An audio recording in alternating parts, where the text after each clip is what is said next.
Okay, so let's go ahead and get back into our coverage over Iron Man when it comes to Heroes Reborn. And really, I'm kind of hyped to sit down and cut this two-part storyline because technically there's not a whole lot going on, but it's still kind of cool to see Iron Man deal with different characters in his early days in brand new reality. Now, just in case we have anybody joining us when it comes to our coverage over the Heroes Reborn universe, let's not forget that Heroes Reborn came out of the idea that in the late 1990s for Marvel Comics, they had a lot of different comics that were no longer selling like they used to back in the day. And so what Marvel did was they pushed those books into a different reality, better known as Heroes Reborn. And they brought back a lot of talent to kind of give these characters a fresh start in that brand new reality. So Fantastic Four, Avengers, Iron Man, and of course Captain America as well. And so when it came to Iron Man, it was really more Jim Lee and also Scott Lobdell kind of sitting down and reworking the mythos of Iron Man when it came to Marvel Comics. Now, in our last video, we kind of sat down and basically tackled the idea of Iron Man, his origin, how he became Iron Man, but also him fighting against the Hulk in that first storyline. And so now, in this video, it's really more of us just sitting down and seeing Iron Man deal with some low-level characters in this brand new reality to kind of give the writers a small break before getting into a big crossover in Heroes Reborn. Now, as we get into the opening pages of the storyline, we're really kind of picking up with Liz Ross as she pays a visit to her father, General Ross. Well, in this reality, he's not a general. He's chief of staff. But here's the thing, because for Ross, he's very upset about the idea of the Hulk just flat out embarrassing the American government in the last storyline. So he wants to get out there to find the Hulk. But the thing is, he's right now on medical leave. So he's not really allowed to go after the Hulk like he truly wants to. Now, for Liz Ross, she was there when it came to the Hulk first appearing in this reality. You see, the thing was, she watched Bruce Banner take the gamma bomb and go into the earth.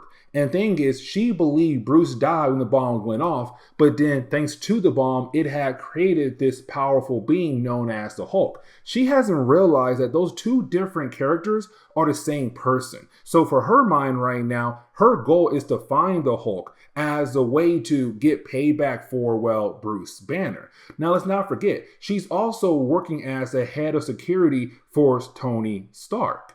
And so as we do transition over to Tony Stark, we see him right now trying to begin the process of building what he wants to call an armory, beginning the idea of being this hero in this reality. Now, for Iron Man, he kind of has to wear the armor suit at all times because technically it's what's keeping him alive. Now, by this point in the storyline, he has been able to kind of move away from most of the armors. Right now, it's kind of just like the chest piece that's on his body that's keeping him alive at the moment. Now, when it comes to Iron Man, you do have Pepper inform him that he does have a meeting with someone.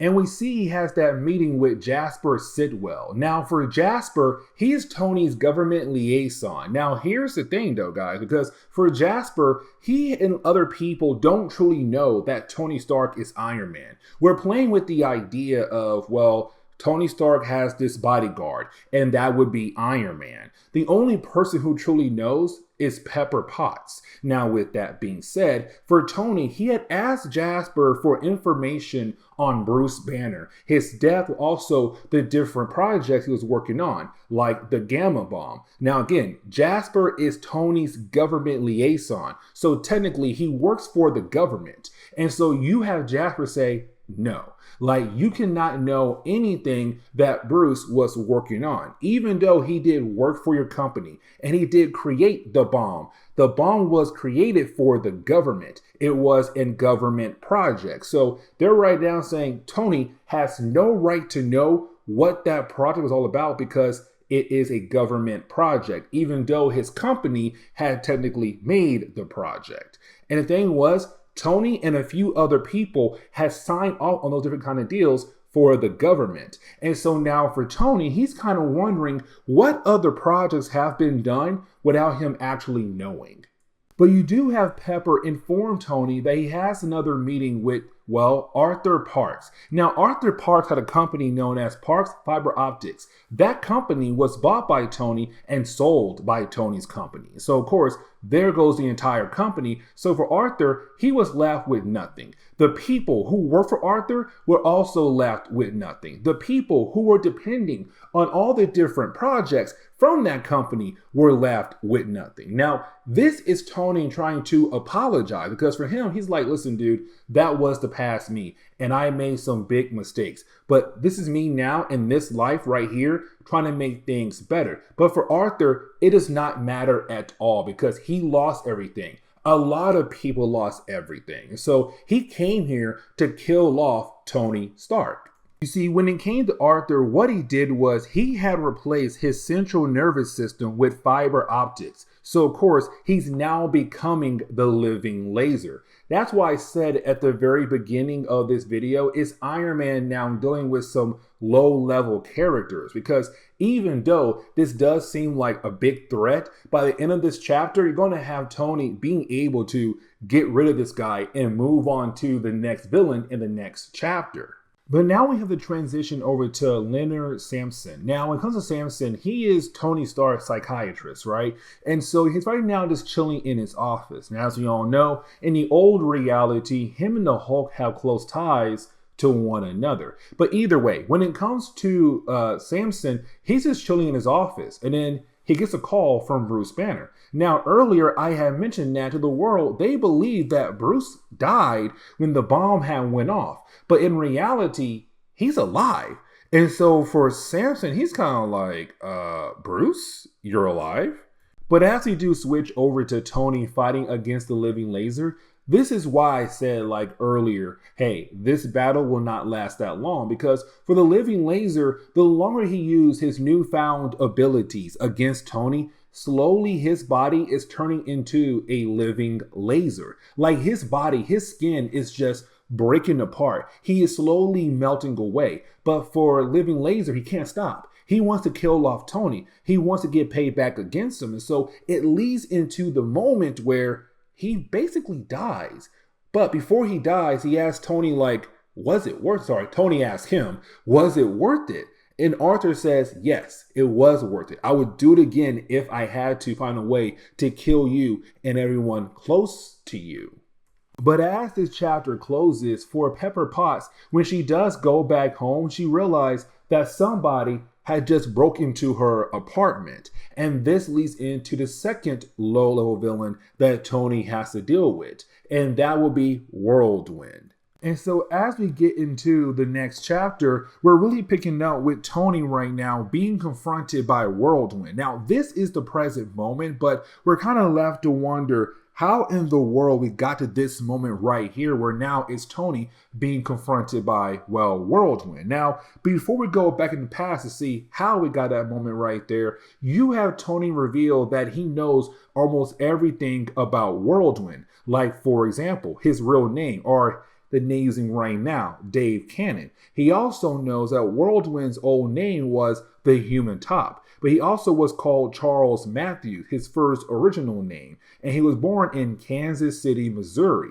And so for Whirlwind, he's kind of like, how in the world does he know everything about me? So we begin our flashback leading up to that moment with Tony Stark being Iron Man, but meeting up with Liz Ross. Now for Liz, she's very upset about the idea of there being Iron Man, because to her, she was not informed of the idea of someone being around and being Iron Man. Like in her mindset, she really believed that, okay, as the head of security of Tony Stark's company, I should have been sat down with Tony about the process of him hiring a bodyguard, especially somebody in an Iron Man suit like this, because this is pretty serious. But again, she has no idea that Tony is Iron Man. Now, for Iron Man, he does understand why she feels like that. And let's not forget, when it came to Tony, when his best friend died a long time ago, he shut down. He became heartless, emotionless. And so now with him trying to regain his lost emotions, he kind of realized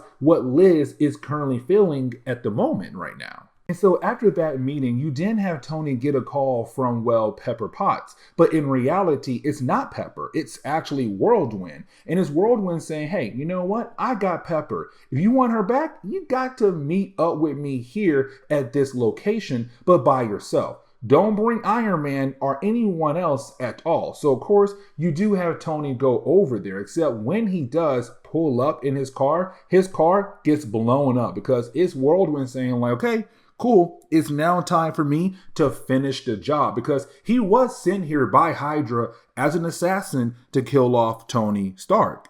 But now we had to switch back over to Samson, who's currently on the phone with Bruce Banner, who tells Samson, like, hey, listen, so that big, huge green creature that you've been seeing on the news, yeah, that's me. Now, you do have Bruce kind of end the call very quickly, but we also learn here that for Samson, his phone has been bugged. He had no idea that technically his phone has been bugged by Jasper Sitwell, who now knows about the Hulk. So his main goal is to find the Hulk, and we have no idea what Jasper plans to do with Bruce when him being the Hulk. And so this kind of leads us back over to Tony, right? Now you have Tony trying to deal with Whirlwind still. But I kind of like this because it's Tony dealing with Whirlwind without being Iron Man. And I kind of like that because it shows early on that for Tony, he can take on different threats by just being Tony. Because for Tony, he has all these different techs to use against different types of opponents. And so once you have Tony make sure that Pepper is well protected and he runs away, making sure that Whirlwind will follow him, you have Tony turn on his kinetic intake converter. Now with this device, it does pull Whirlwind into it. But the more he tries to move, the more the device is going to pull Whirlwind into it. And so you had Tony say, if you just give up, it'll stop. But for Whirlwind, he can't give up. And so he continues to move around. Unfortunately, it also kills them off as well. So technically, in his two-part storyline, Tony killed off two of his villains, Living Laser and Whirlwind, just like that. Now, when it comes to Madam Hydra, she does get word of the death of Whirlwind, but not by any of her agents, by somebody who also works for Hydra, but higher up, and that'll be the Mandarin. Now, we do learn here for the Mandarin, he wants to make sure that Tony does not die. So it's him saying like, hey, listen, you need to capture Tony, but you also need to make sure that you don't kill off Tony Stark at all. Now, as we close on this chapter, we do pick back up with Tony Stark once again. Now, for Tony, it's him right now being confronted by Pepper, right? And for Tony, he wants to know, has he done anything really good recently besides being Iron Man? And so for Pepper, she tells him like, yeah, dude, technically, you're the reason why we have the Avengers. Now, the book does not really tell us like what he actually did, but we kind of get the idea that thanks to Tony, he had built Avengers Island, the base the Avengers are currently using. But for Tony, he never heard of the Avengers. And so this begins the process of Tony being brought into the rest of the books alongside with the Fantastic Four and the Avengers as well. But this also leads into the first crossover across all the different titles of Heroes Reborn. But we're not technically there just yet because we still got to cover at least a few more stories for the Avengers and also the Fantastic Four. But this is where we're going to end today's comic book video. So please leave me a like down below and subscribe. But guys, see y'all next time. Later.